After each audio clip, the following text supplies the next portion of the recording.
বাঙালির মিলানোতে অনুষ্ঠিত হলো বর্ষবরণ উৎসব, অনুষ্ঠিত হলো জমজমাট বৈশাখী মেলা, ছিল আলোচনা, নাটক, সঙ্গীত এবং খাবার দাবারের আয়োজন।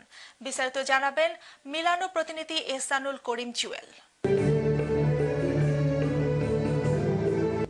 জীবনের বয়সকে পেছনেই ঠেলে দুরন্ত বৈশাখ আজ সেজেছে পৃথিবীর অলিতে গলিতে বৈশাখী কারুকাজ।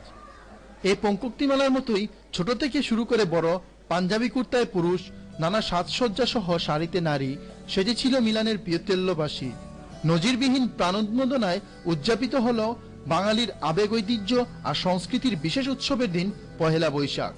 যদিও আমরা বৈশাখ খানিকটা পেছনে ফেলে এসেছি, তবুও প্রবাস জীবনের নানা কর্মব্যস্ততার পর আজকের তরুণ সমাজের 4 স্টার মাহবুব, সদরুল, তুফায়েল, সুহেল চাঁদের নাম, তাদের অক্লান্ত পরিশ্রমের বিনিময়ে মিলানের প্রিয়তেল্যবাসী উদযাপন করল বাঙালির সংস্কৃতির এক অপরূপ মেলবন্ধন বৈশাখী মেলা। সেই সাথে বরণ করে নিল চিরাতেও বাংলার নববর্ষকে। প্রথম পর্বে আজাদের প্রাণছোঁয়া উপস্থাপনায় প্রিয়তেল্য কাউন্সিলর আন্তনেল্লো কনকাস বলেন, তিনি আশাবাদী আগামীতে মিলানে অন্যান্য জাতিদের মতো বাঙালিরা সব ধরনের সুযোগ সুবিধা পাবে। সেটা হতে পারে ক্রিকেট টিম বা মিলানে বাংলাদেশের কনসুলেট।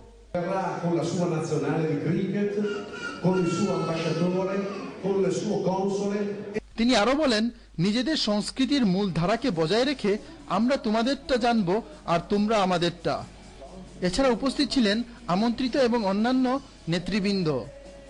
স্রোতের মতোই মানুষ বেরিয়ে এসেছিল ঘর ছেড়ে 4 স্টার মিউজিক কনসার্টে, যেন হয়ে উঠেছিল মানুষের বর্ণিল এক মহামিলন মেলায়। বাদ্যযন্ত্রে আগত দর্শনার্থী মেতে উঠে বর্ষবরণের বর্ণময় উৎসবে। মানুষ হারিয়ে যায় গানের মূর্ছনায়।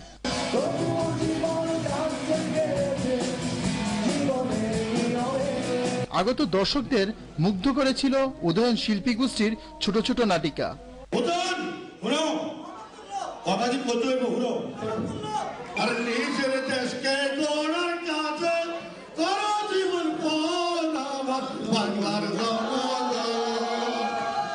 মিলানের প্রিয়তেল্য থেকে এহসানুল করিম জুয়েল, চ্যানেল এস নিউজ।